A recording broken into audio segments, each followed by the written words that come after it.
Vous connaissez ce moment où vous savez exactement ce que vous avez à faire, mais vous trouvez toujours autre chose à faire, quelque chose qui soi-disant est plus urgent, ce qui est totalement faux.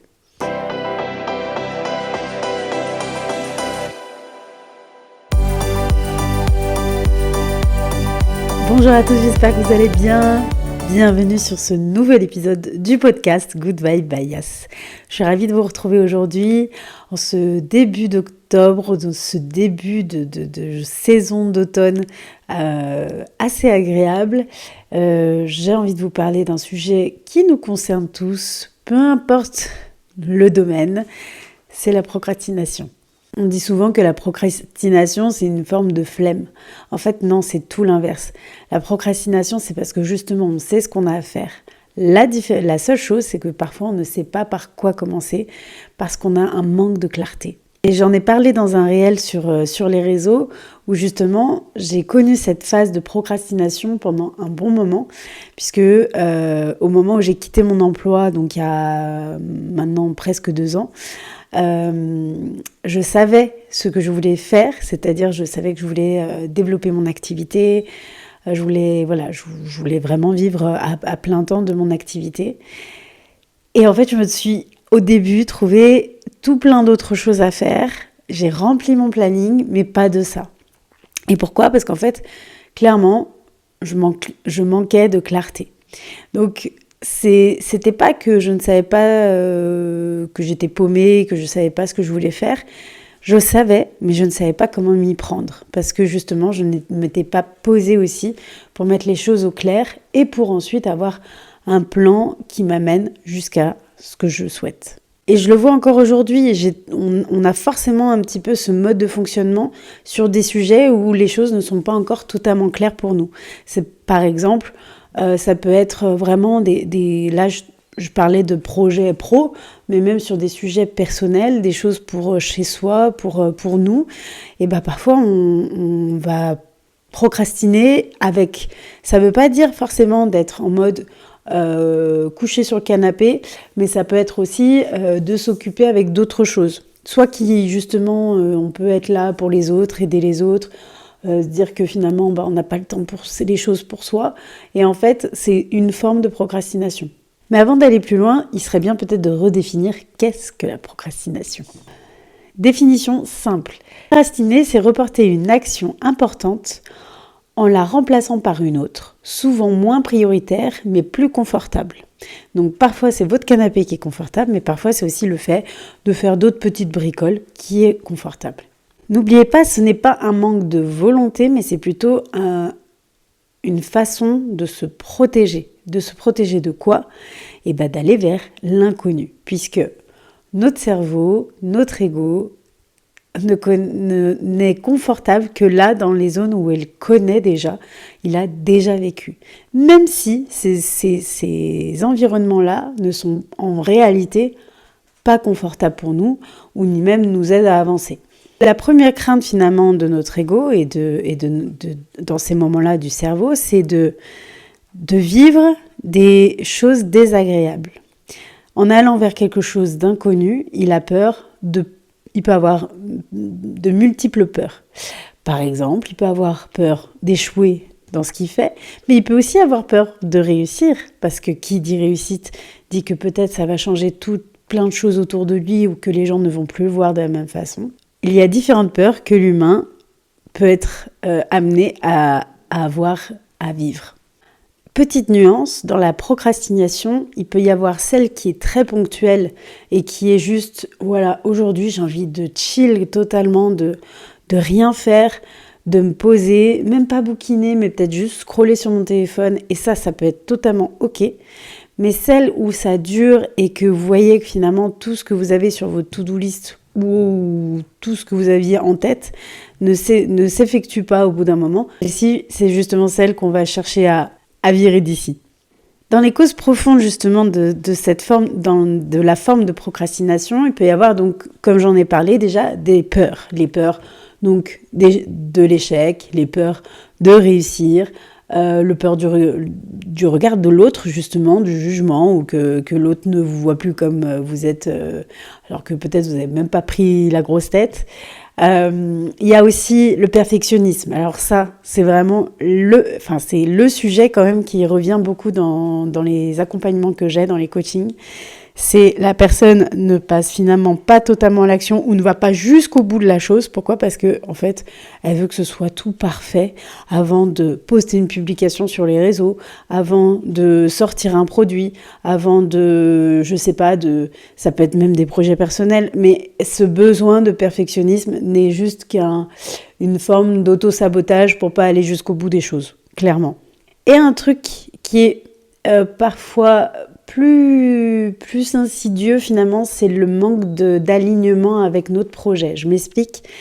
Parfois, on veut concrétiser un projet, mais en final, c'est pas vraiment le nôtre.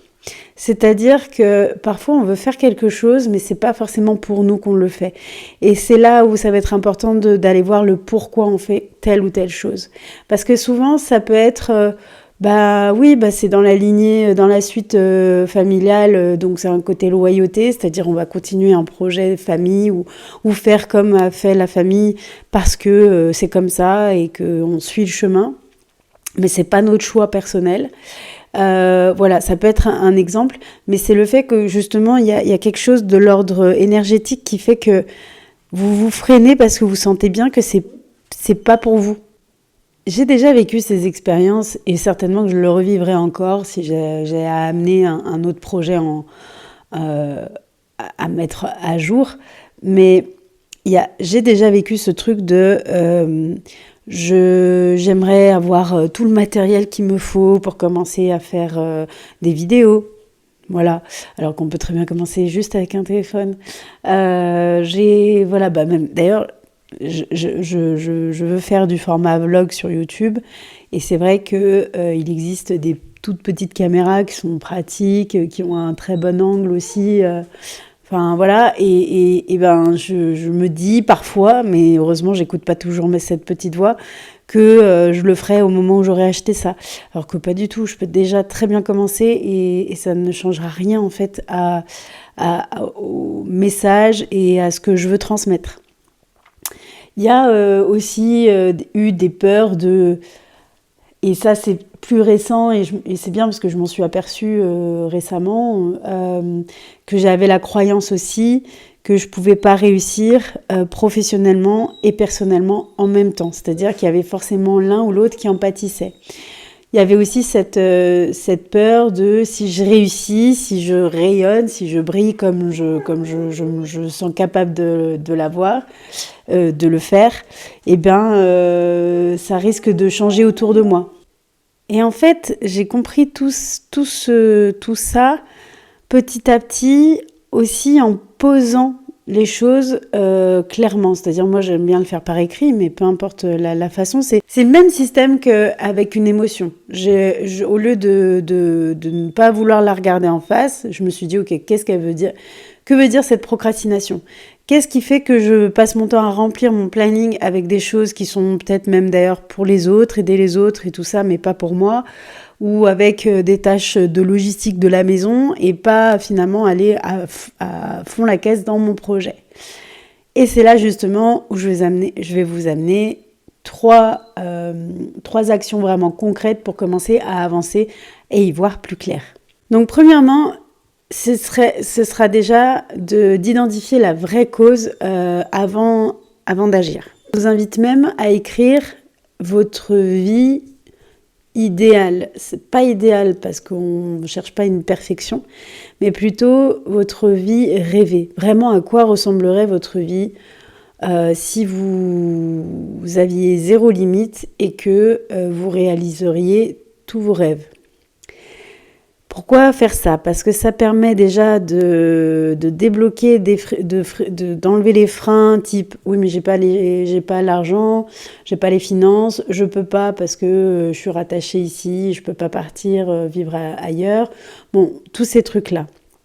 Et déjà ça permet aussi de voir avec vraiment toute transparence avec vous-même, qu'est-ce qui vous fait vraiment kiffer, vibrer, qu'est-ce que vous seriez en train de vivre là actuellement si vous étiez sans limite, sans frein, sans peur.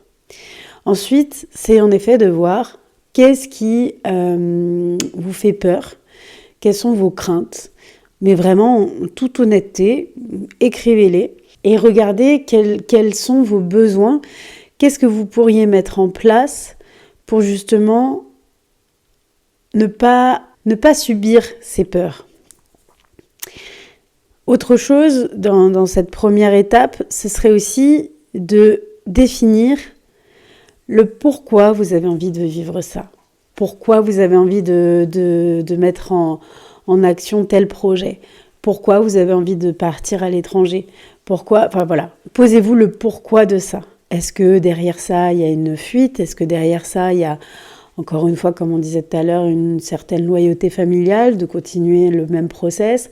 Voilà, c'est vraiment posez-vous la question du pourquoi et en toute intégrité pour voir déjà dans un premier temps si ce projet résonne vraiment avec vous ou si ce style de vie que vous voulez avoir résonne vraiment avec vous. Ensuite, deuxième étape, ça va être surtout de diviser les actions en petites actions.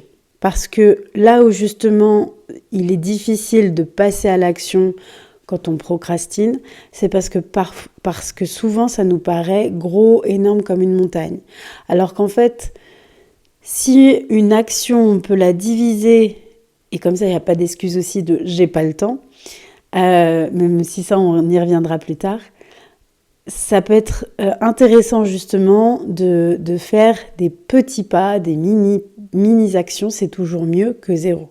Et astuce dans l'astuce, c'est que vous divisez ces petites actions et quand vous allez passer justement à l'action de ça, faites en sorte que ce temps est noté dans votre agenda et dédié à ça. Si c'est 15 minutes, 30 minutes, 1 heure, peu importe, mais que ce soit un rendez-vous fixé avec vous sur votre agenda. Troisième action, troisième astuce, et ça, c'est vraiment quelque chose d'important et ça va parler à beaucoup, je pense, surtout toutes ces personnes qui sont très très dures avec elles-mêmes. Bienvenue au club. Confondre discipline et dureté. La discipline, c'est quelque chose qui va vous permettre d'être régulière, constant dans une action pour aller vers quelque chose. Même les jours où il n'y a pas de motivation, ça on y reviendra aussi plus tard. Mais la dureté, c'est cette forme un peu psychorigide envers soi et parfois qu'on aussi on amène aux autres, de vouloir absolument faire des choses avec rigidité. Je ne sais pas si vous voyez le truc, mais faites bien la différence entre la discipline qui vous amène à créer des habitudes et à être régulier, et la dureté,